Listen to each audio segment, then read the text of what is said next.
हाँ, हे भगवान, ये क्या हो गया? मगरमच्छ मेरी जादुई गाय को अंदर खींच ले गया।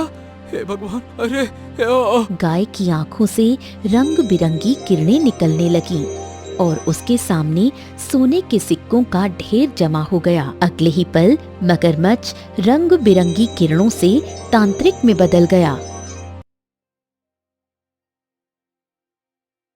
देव नाम का एक अनाथ और सुंदर युवक गांव में छोटा मोटा काम करके अपना गुजारा किया करता था। एक सुबह देव गांव के बाजार में टहल रहा था। सुबह सुबह हम चले बाजार, बड़ा मजा। कि उसने देखा गांव के सभी लोगों के चेहरे उतरे हुए थे। ए बलराम चाचा, ये का हो गया? ये गांव वालों के चेहरे काहे लटके हुए हैं? क्या बात है? अब तुम्हें पता नहीं है कि गांव में क्या चल रहा है? क्या तुम जानते भी हो कि गांव के साहूकार ने कौन सा फरमान जारी किया है? हैं? कौन सा फरमान जारी कर दिया साहूकार ने? अब ऐसा है, तुम तो जानते हो कि गांव में ऐसा कोई नहीं जिसने साहूकार से कर्ज ना ले रखा हो।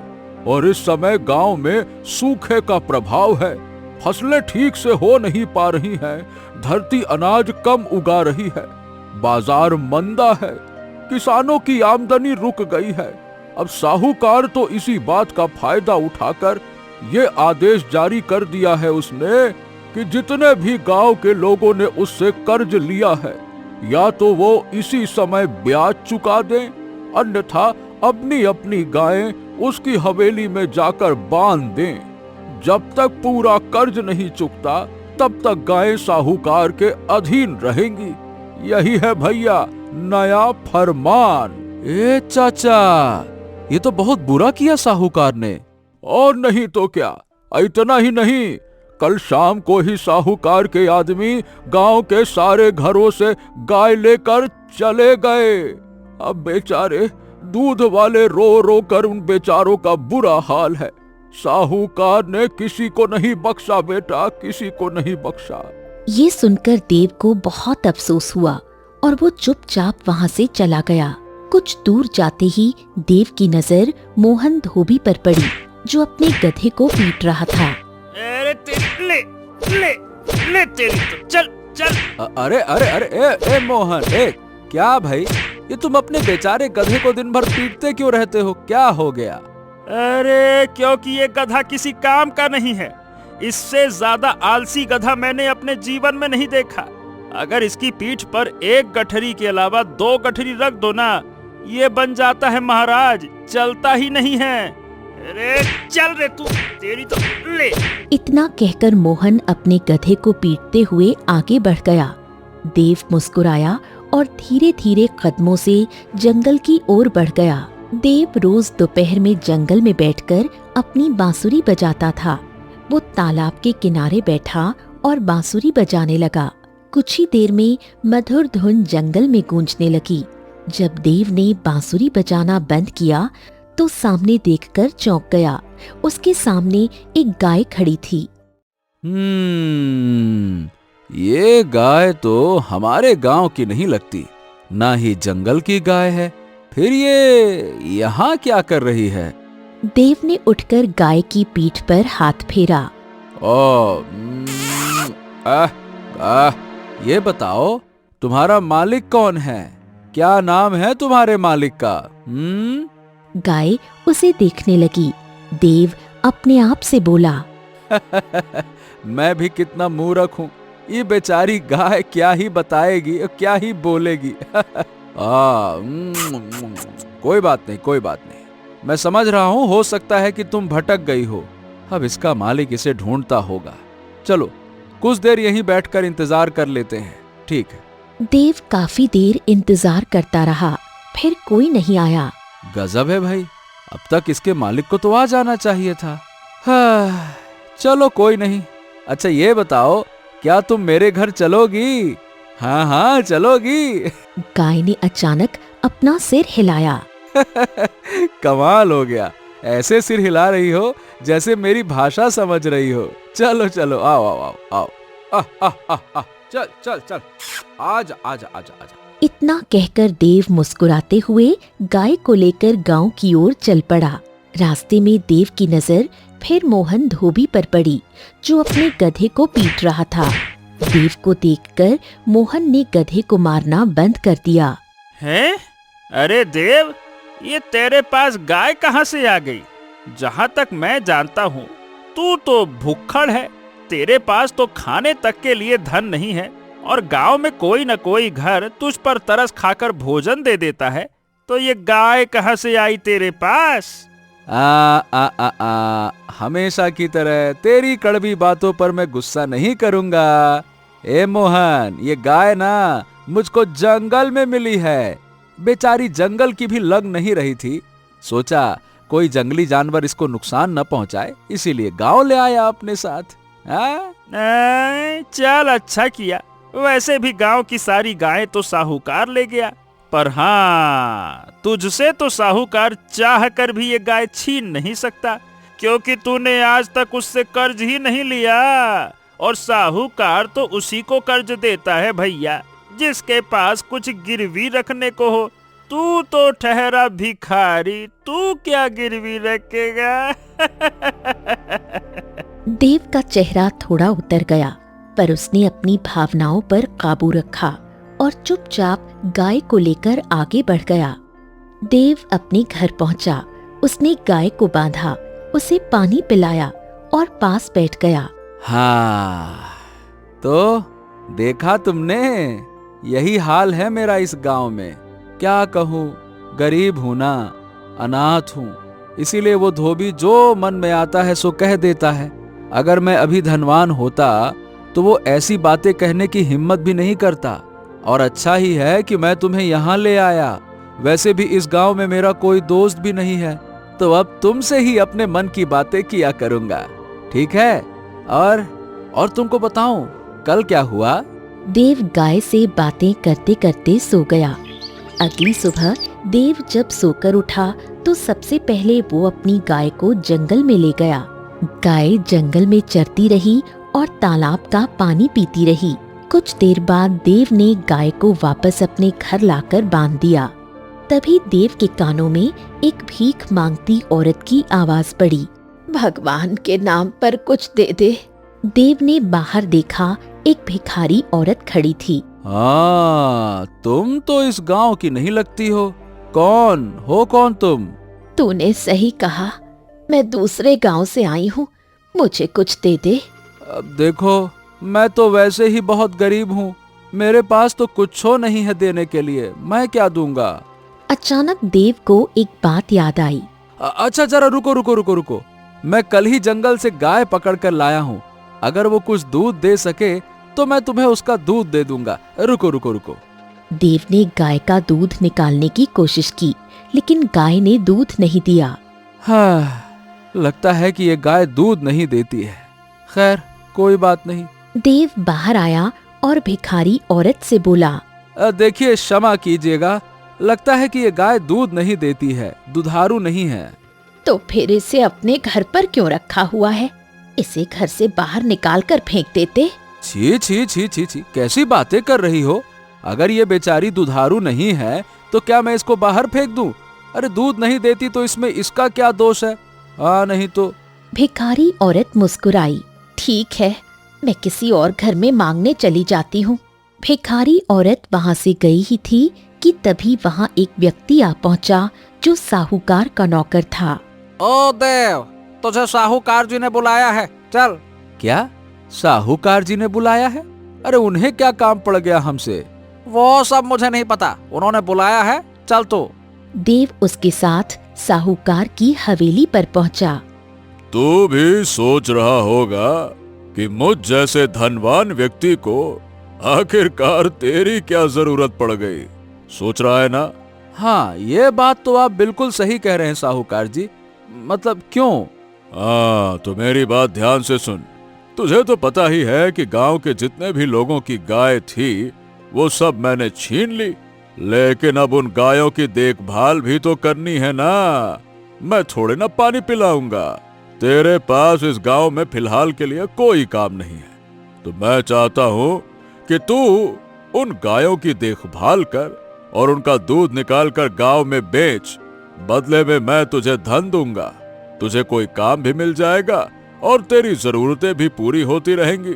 बता, करेगा ये?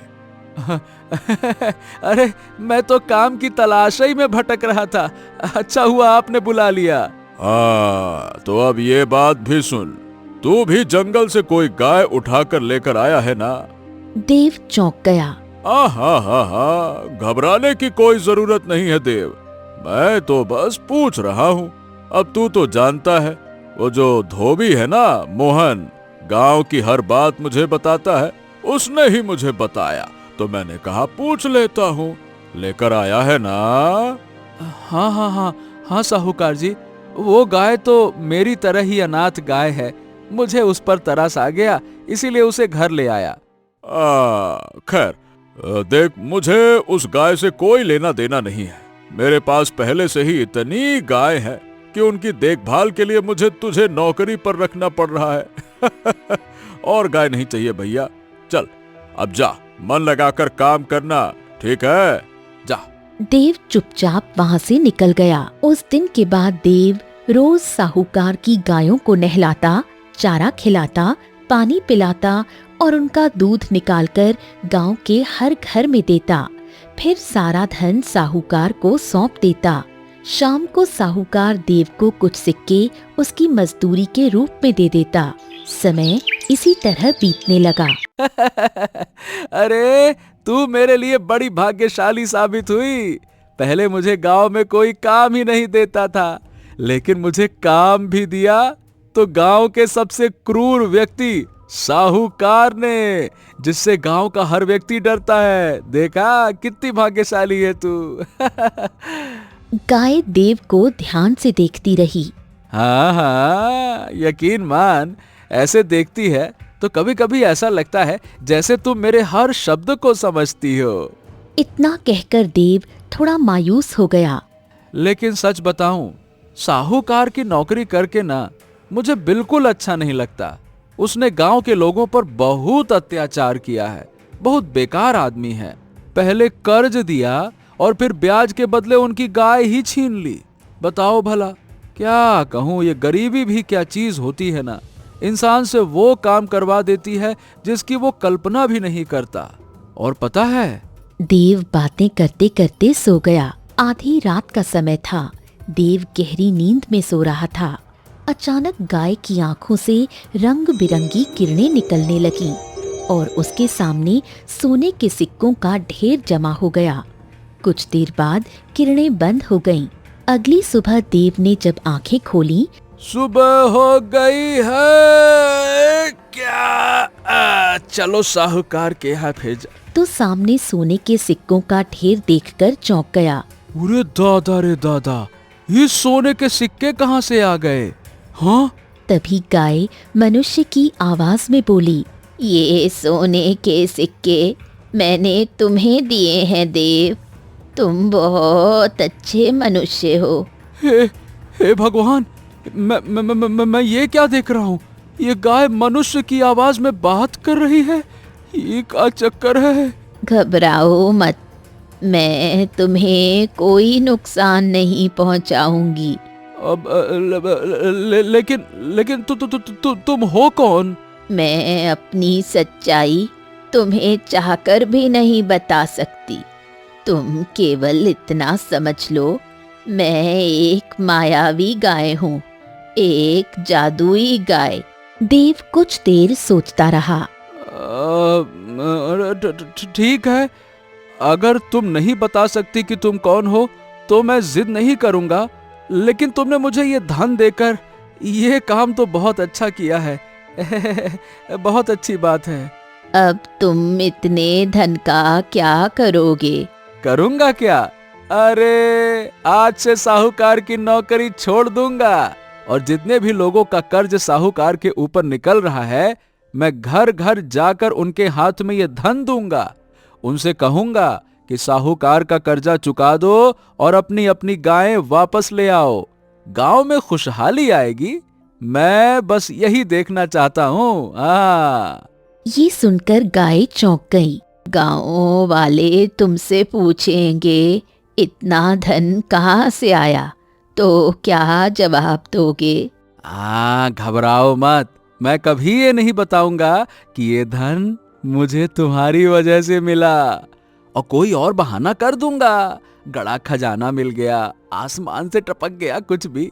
और वैसे भी कोई ज्यादा उंगली करेगा तो कह दूंगा, ए आम खाओ, गुठलियों के दाम मत पूछो। देव खुशी खुशी सोने के सिक्के लेकर गांव के मुखिया के पास गया और उसने वो सारे सोने के सिक्के मुखिया को दे दिए। अरे देव, ये तेरे पास इतने सोने के सिक्के कहाँ से आ गए? मुखिया जी, ये सब छोड़िए, बस मेरी बात पर इतना विश्वास कर लीजिए कि ये सोने के सिक्के मैंने कहीं से चुराए नहीं हैं। हाँ, मैं जानता हूँ देव कि तू कभी चोरी नहीं कर सकता।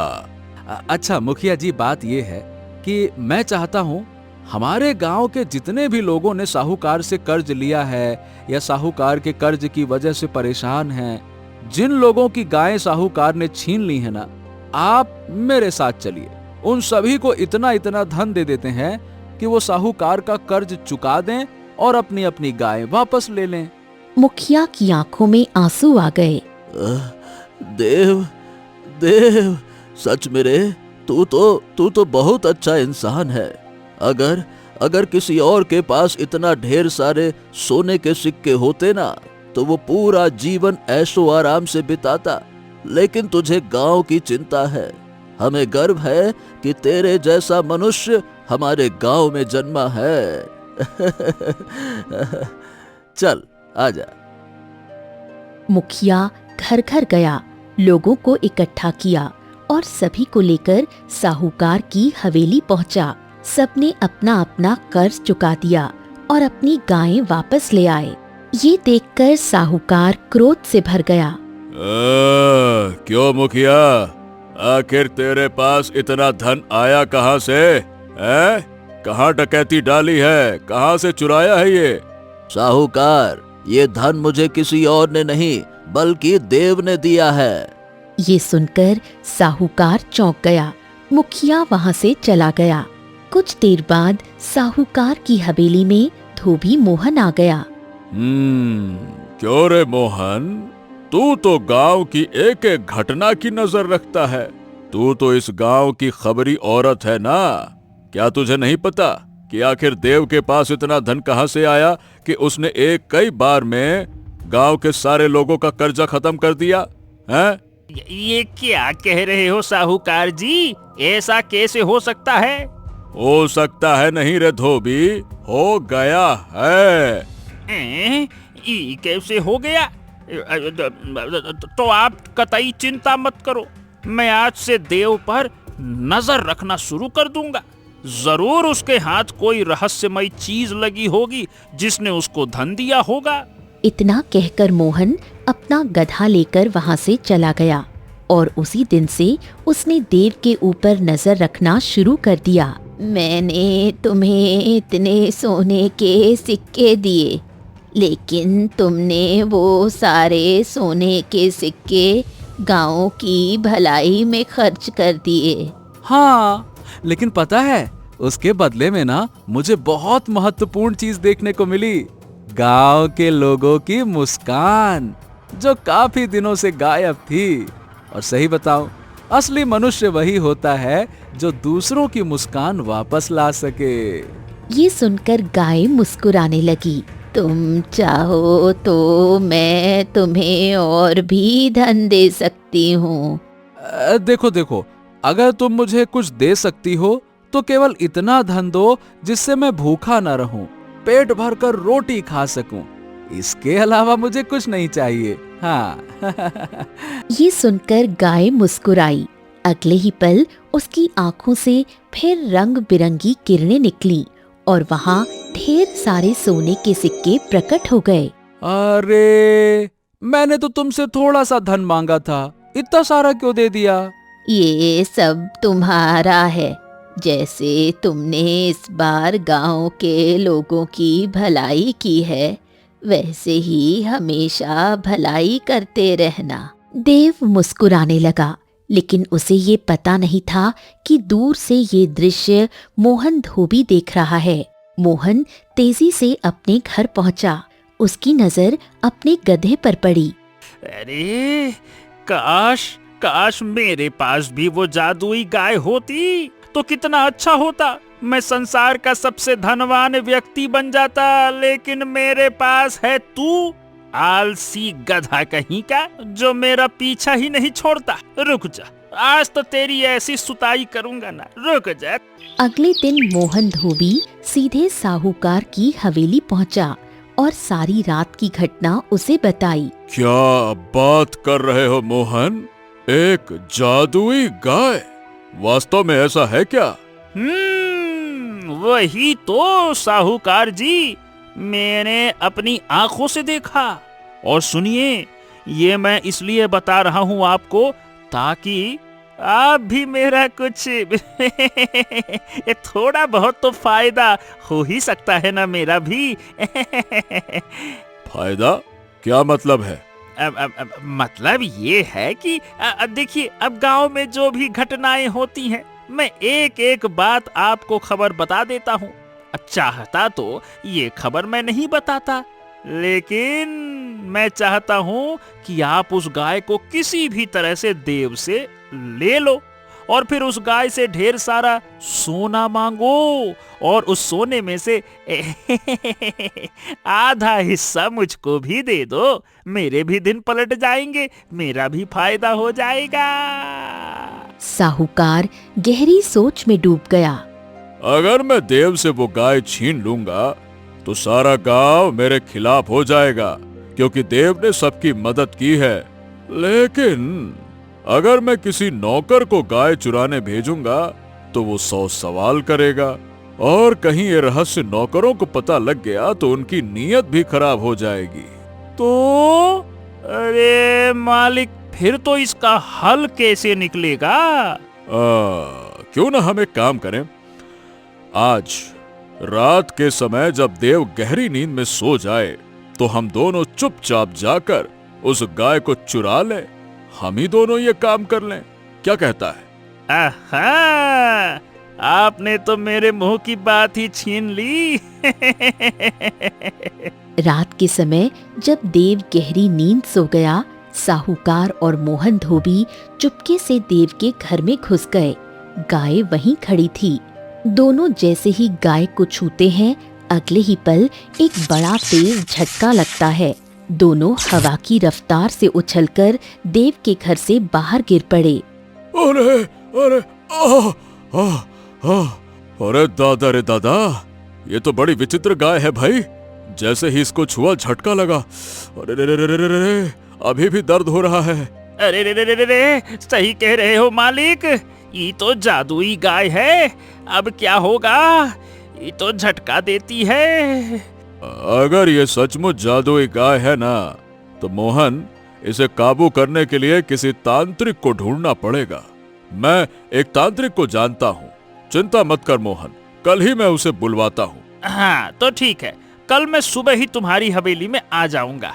ठीक है, अभी चलता हूँ। राम राम। अगली सुबह मोहन साहूकार की हवेली पहुंचा।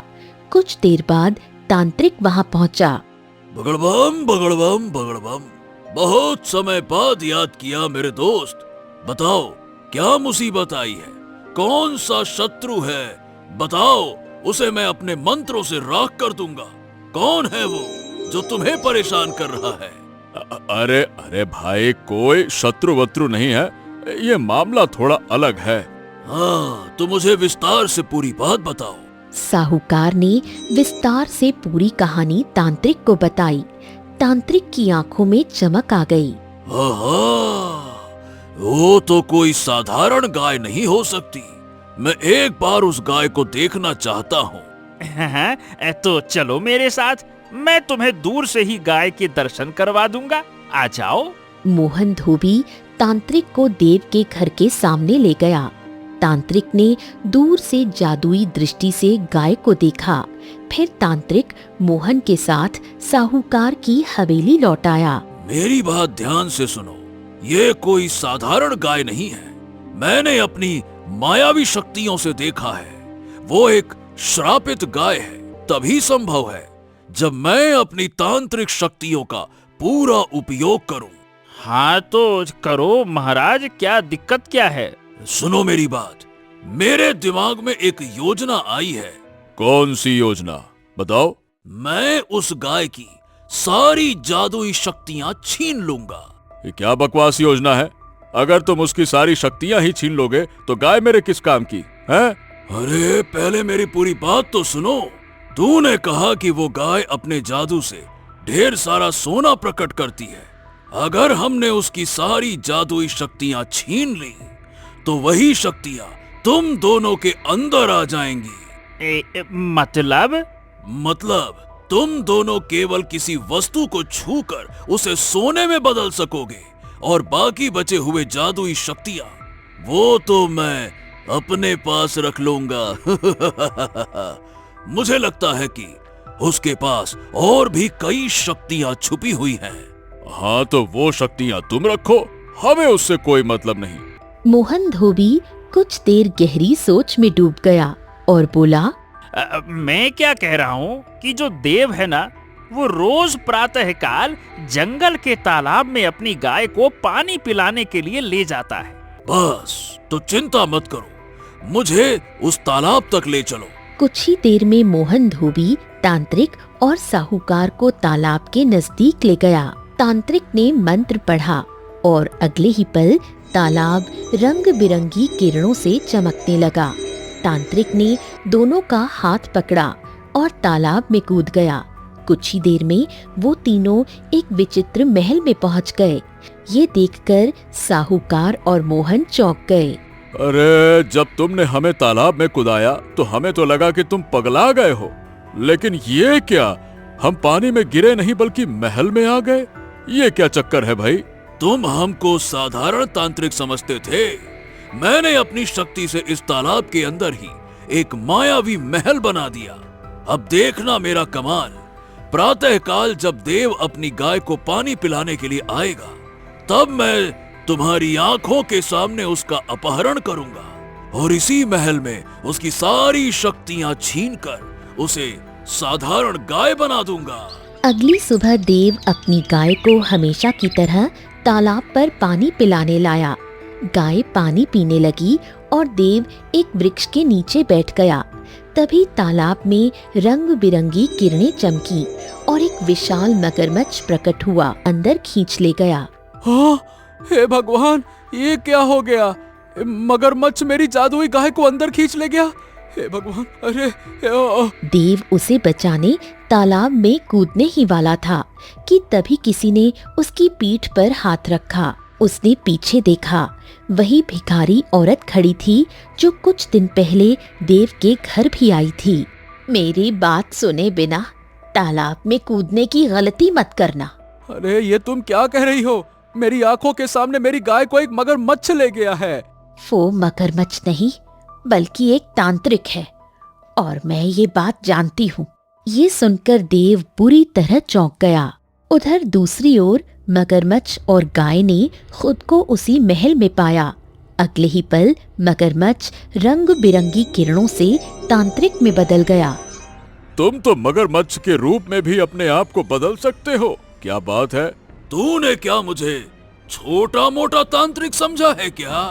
अब तू देख मैं कैसे इस गाय की सारी शक्तियां छीनता हूँ। वाह! ऐसी गलती मत करना, तुम नहीं जानते मैं कौन हूँ। मैं जानना भी नहीं चाहता, बस इतना जान गया हूँ कि तेरे अंदर जादुई शक्तियां भरी हुई हैं। अगर वो शक्ति मुझे मिल गई तो मैं संसार का सबसे ताकतवर मनुष्य बन जाऊंगा। इधर भिखारी औरत देव को देख रही थी और अचानक रंग बिरंगी किरणों से वो एक सुंदर स्त्री में बदल गई। तुम कौन हो? मैं जंगल की देवी हूँ। तुम्हारे मन में बहुत प्रश्न हैं, लेकिन सबसे पहले उस गाय की जान बचाना जरूरी है और उसका श्राप मुक्त होना भी आवश्यक है। श्राप से मुक्त होना? इसका क्या मतलब है? वो गाय नहीं है, वो एक श्रापित परी है और उसे केवल तुम ही उसके श्राप से मुक्त कर सकते हो। लेकिन कैसे? उसकी जान बचाकर तुम्हें अपनी जान देनी होगी। क्या? इससे ज्यादा मैं नहीं बता सकती। क्या तुम एक गाय के लिए अपनी जान दे सकते हो? देव गहरी सोच में डूब गया। अब जान चाहे मनुष्य की हो या गाय की, जान तो देखो जान होती है। मैं उसकी जान बचाने के लिए तैयार हूँ। ठीक है, मैं तैयार हूँ। बताओ मुझे क्या करना होगा? तालाब में कूद जाओ। तांत्रिक उसकी शक्तियाँ छीन रहा है। उसकी आंखों से रंग बिरंगी किरणें निकलेंगी। जैसे ही वो किरणें गाय पर पड़ने लगेंगी, तुम उनके सामने आ जाना। तुम मर जाओगे, लेकिन गाय बच जाएगी। अगर ऐसा करने से उसकी जान बच सकती है तो मैं तैयार हूँ। इतना कहकर देव तालाब में कूद गया। अगले ही पल देव ने खुद को मायावी तालाब में पाया। सामने तांत्रिक, साहूकार और मोहन खड़े थे। अरे यहाँ तो ये भी आ गया। चिंता मत कर, ये अब हमारा कुछ नहीं कर सकता। हमें इस गाय का रहस्य पता लग गया है। ये जादुई गाय है, इसीलिए हमने तांत्रिक की मदद से इसका अपहरण कर लिया। तुम यहाँ क्यों आए देव? ये तुम्हें मार देंगे। तभी तांत्रिक मंत्र पढ़ने लगा। उसकी आंखों से रंग बिरंगी किरणें निकली जो गाय पर पड़ने ही वाली थी। लेकिन अगले ही पल देव उन किरणों के सामने आ गया। क्षण भर में देव की आंखों के सामने अंधेरा छा गया और वो गिर पड़ा। ये इस मूर्ख ने ये क्या कर दिया? अचानक गाय रंग बिरंगी किरणों से एक सुंदर परी में बदल गई। ये दृश्य देखकर तांत्रिक, साहूकार और मोहन धोबी भय से कांप उठे। तुम तीनों की वजह से इस बेकसूर मानव की जान गई। मैं एक परी हूँ जो श्राप के कारण गाय बनी थी, लेकिन मेरी शक्तियाँ मेरे साथ थीं। अब मैं तुम्हें तुम्हारे अपराध का दंड दूंगी। उसने अपनी जादुई छड़ी उठाई। किरणें निकली और सीधी तीनों पर पड़ी। कुछ ही पलों में उनके शरीर आग से जलने लगे और वो तीनों राख बनकर गिर गए। परी देव को उठाकर तालाब से बाहर लाई। जंगल की देवी वहीं थी। परी की आंखों में आंसू थे। चिंता मत करो, ये जीवित है। ये केवल इसकी परीक्षा थी और ये परीक्षा में सफल हुआ। इसी की वजह से तुम श्राप से मुक्त हुई हो। कुछ देर बाद देव को होश आ गया। उसने परी को देखा और चौंक गया। यही परी उस जादुई गाय के रूप में थी। क्या? सुनो, ये परी हमेशा जंगल आती थी और एक दिन क्रोध में इसने एक गाय मार दी। मैंने उसे श्राप दिया कि ये गाय बनेगी। परी उस समय फूट फूट कर रोने लगी। तब मैंने कहा कि एक सच्चा मनुष्य जिसे ये पता भी ना हो कि ये गाय नहीं एक परी है, अगर अपने प्राण देकर इसकी रक्षा करेगा तो ये मुक्त हो जाएगी। और तुमने वो कर दिखाया। अब समझ आ गया। लेकिन तुम भिखारी औरत के रूप में क्यों थी? मुझे डर था कि यदि ये गाय किसी बुरी नीयत वाले व्यक्ति के हाथ लग गई तो वो इसका दुरुपयोग करेगा। इसलिए मैं भिखारी औरत के रूप में गांव में रही ताकि गाय पर नजर रख सकूं। और मेरा शक सही निकला। साहूकार, मोहन और तांत्रिक ने इसे पकड़ने की कोशिश की। ये कहकर जंगल की देवी रंग बिरंगी किरणों से गायब हो गई। देव, तुमने मेरी सहायता की, मुझे श्राप से मुक्त किया। मैं तुम्हें इतना धन दूंगी जिसकी तुम कल्पना भी नहीं कर सकते। और अगर जीवन में कभी तुम पर संकट आए तो बस आंखें बंद करके मुझे याद करना, मैं तुरंत प्रकट हो जाऊंगी। इतना कहकर परी देव को बहुत सारा धन देती है और वहां से गायब हो जाती है। उस दिन से देव गांव का सबसे धनवान व्यक्ति बन गया। लेकिन उसने धन को अपने लिए नहीं रखा। वो दोनों हाथों से गांव वालों की सहायता करने लगा। गांव के लोग साहूकार जैसी क्रूरता से मुक्त हो गए। सच्चाई, करुणा और त्याग यही मनुष्य का असली धन है। जादू से नहीं, मन की भलाई से चमत्कार होते हैं। और जब इंसान नेक दिल से किसी की रक्षा करता है तो पूरा ब्रह्मांड उसकी रक्षा करने आ जाता है।